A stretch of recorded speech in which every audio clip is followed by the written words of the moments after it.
గతంలో నేను సర్పంచ్‌గా చేసిన.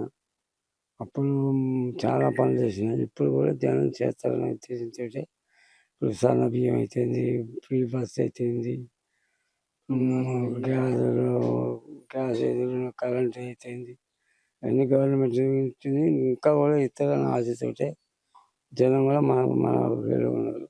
ఖచ్చితంగా వాళ్ళు వేస్తారు. నేను ఇన్ని అవుతా.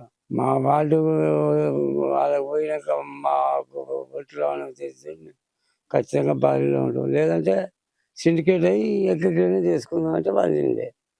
కాబట్టి ఖచ్చితంగా మా వాళ్ళు గెలుస్తారు. మా వాళ్ళే మేమే ఇన్ని అవుతాం. సిసి రోడ్లు ఇప్పటికే వేసినాం.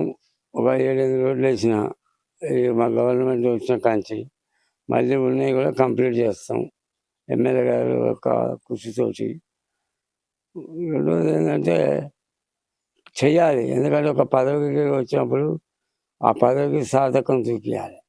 కానీ గెలిచిన ఇంట పంటానని అంటే అది దానికి విలువ ఉండదు. నా నైజం కూడా అదే. నేను ఫస్ట్ గెలిచినప్పుడు ఈ ఊళ్ళో ఏం లేదు.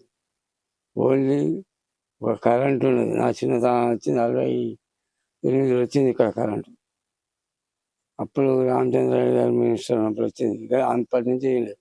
బళ్ళు నేనే చేసిన, గుళ్ళు నేనే చేసిన, రోడ్లు నేనే చేసిన, ప్రతిదీ బావులు తీసిన, బోరింగ్ లేపించిన, ప్రతిదీ నేనే చేసిన. ఇప్పుడు వచ్చిన వాళ్ళు ఏం అర్హత ఎక్కువ చేసారు. వాళ్ళ స్థాయిలో అదే నమ్మకంతో జనం నాకు విశ్వాసంగా చేస్తారు.